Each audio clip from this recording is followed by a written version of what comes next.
Welcome back. आज हम इस वीडियो में जो टॉपिक कवर करने जा रहे हैं उसका नाम है इंट्रोडक्शन टू प्रोग्रामिंग। इसके अंदर हम जो सब टॉपिक्स देखने वाले हैं उनका नाम है, सबसे फर्स्ट है program concept, characteristic of programming and stages of program development. तो हम स्टार्ट करते हैं अपना फर्स्ट टॉपिक, वो है प्रोग्राम कॉन्सेप्ट। प्रोग्राम कॉन्सेप्ट में हम ये जानते हैं कि कोई भी कंप्यूटर में जो प्रोग्राम है वो क्या होता है, हाउ इट इज़ स्ट्रक्चर, वो कैसे बनता है और उसकी पूरी क्रिएशन की प्रोसेस, ये सब प्रोग्राम कॉन्सेप्ट के अंदर आती है। अगर हम प्रोग्राम की बात करें तो प्रोग्राम क्या होता है, सेट ऑफ इंस्ट्रक्शंस जिसको हम किसी प्रोग्रामिंग लैंग्वेज में लिखते हैं, जो कंप्यूटर के हार्डवेयर को बताता है कि उसे क्या प्रॉब्लम सॉल्व करनी है या फिर क्या टास्क करना है। प्रोग्राम कॉन्सेप्ट का मतलब सिर्फ कोड को लिखना ही नहीं होता, बल्कि ये एक सिस्टमेटिक वे होती है किसी भी प्रॉब्लम को सॉल्व करने का। किसी भी प्रोग्राम को हम 3 में से अंडरस्टैंड कर सकते हैं, इनपुट, प्रोसेस, आउटपुट। डाटा जो हम देते हैं वो इनपुट होता है, तो वो रॉ इन्फॉर्मेशन होती है जो हम प्रोग्राम के फॉर्म में देते हैं। फिर उसके बाद आता है नेक्स्ट स्टेप, एल्गोरिथम यानी प्रोसेस। फिर जो हम कोड देते हैं वो उसको स्टेप बाय स्टेप डिज़ाइन या फिर प्रॉब्लम सॉल्व की तरफ आगे बढ़ता है। फिर लास्ट में वो हमें आउटपुट रिजल्ट देता है जो एक मीनिंगफुल इन्फॉर्मेशन होती है। अगर हम प्रोग्राम कॉन्सेप्ट की कुछ सब टर्म्स देखें, जैसे कि ये आंसर 5 नंबर या फिर उससे ज़्यादा में हो जाए, तो फर्स्ट टर्म आती है सोर्स कोड। तो सोर्स कोड क्या होता है, जिसमें कोई भी इंसान हाई लेवल लैंग्वेज में प्रोग्राम लिखता है, और हमारे पास हाई लेवल लैंग्वेज है सी, पाइथन, जावा। फिर इसका नेक्स्ट सब टर्म है मशीन कोड। मशीन कोड यानी बाइनरी फॉर्म 0 1 जो कंप्यूटर समझता है, जिसमें सीपीयू एक्चुअली एग्जीक्यूट करता है। फिर उसका है ट्रांसलेटर, जो सोर्स कोड होता है उसको मशीन कोड में कन्वर्ट करने के लिए हम ट्रांसलेटर का यूज़ करते हैं। कि कोई भी जो प्रोग्राम होता है उसको हम लिखते हैं तो रिगार्डलेस ऑफ लैंग्वेज, कोई भी लैंग्वेज जो हम यूज़ करते हैं तो उसमें कुछ टर्म्स आती है, जैसे कि वेरिएबल्स। वेरिएबल्स क्या होते हैं, वो मेमोरी स्टोर करते हैं और डाटा हमें देते हैं।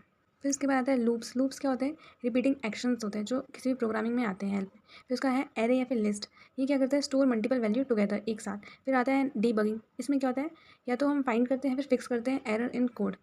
और एग्जाम्पल के लिए हमने ये कोड लिखा है, इसमें आप देख सकते हैं जो वेरिएबल है वो है एज।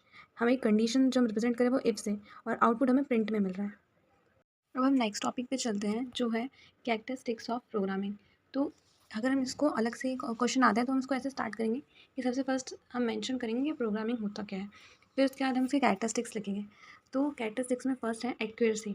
अगर हम कोई भी प्रोग्राम कर रहे हैं, लिख रहे हैं, तो उसका रिजल्ट सही आना चाहिए विदाउट मिस्टेक्स। फिर एफिशिएंसी। एफिशिएंसी क्या होता है कि कोई भी प्रोग्राम है वो लेस टाइम और लेस मेमोरी का यूज़ करें। फिर उसका रीडेबिलिटी, कि हम प्रोग्राम को रीड कर सकें और अच्छे से अंडरस्टैंड भी कर सकें। फिर कोड सिंप्लिसिटी, यानी कोड बहुत सिंपल होना चाहिए, उसमें ज़्यादा कॉम्प्लेक्सिटीज़ नहीं होनी चाहिए। फिर मॉड्यूलरिटी, प्रोग्राम को हम इजी पार्ट्स में डिवाइड कर सकें जिससे कि हम उसको अच्छे से समझ सकें और वो सिंपल रहे। फिर इसका नेक्स्ट टर्म है रीयूजेबिलिटी। इसमें क्या होता है कि हमें कोई भी कोड को बार बार लिखने की जरूरत ना पड़े, ईजिली हम उसको दोबारा रीयूज़ कर सकें।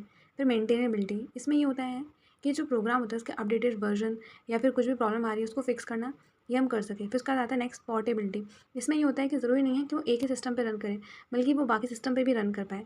फिर नेक्स्ट टर्म है रिलायबिलिटी। जब हम कोई कोड लिख रहे हैं तो हमें उस पर रिलायबल हो सके कि हाँ ये अच्छे से वर्क करेगा, फंक्शन करेगा। फिर इसका यहाँ पे एग्जांपल के लिए हमने कोड भी लिखा है। अब हमारा नेक्स्ट सब टॉपिक है स्टेजेस इन प्रोग्राम डेवलपमेंट। जो हम प्रोग्राम डेवलप करते हैं उसमें कुछ स्टेजेस से स्टार्ट होता है। इसके फर्स्ट स्टेप आता है कि प्रॉब्लम डेफिनेशन, यानी पहले हम प्रॉब्लम जो है उसको आइडेंटिफाई करते हैं, उसको डिफाइन करते हैं कि हमें किस डायरेक्शन में मूव करना है।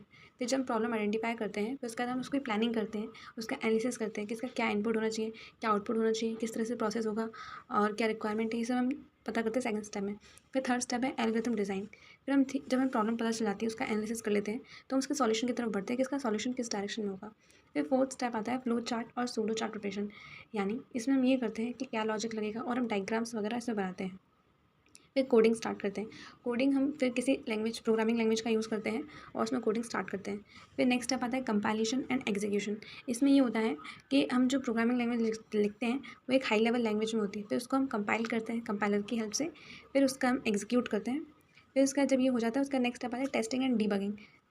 अगर उसमें कुछ एरर आता है तो हम उसको फिक्स करते हैं। फिर नेक्स्ट स्टेप आता है डॉक्यूमेंटेशन, उसको प्रिपेयर करते हैं। फिर नेक्स्ट स्टेप आता है मेंटेनेंस, जैसे कि जब उसका अपडेट कुछ होता है तो उसको हम अपडेट करते हैं, तो ये मेंटेनेंस के अंदर आ जाता है।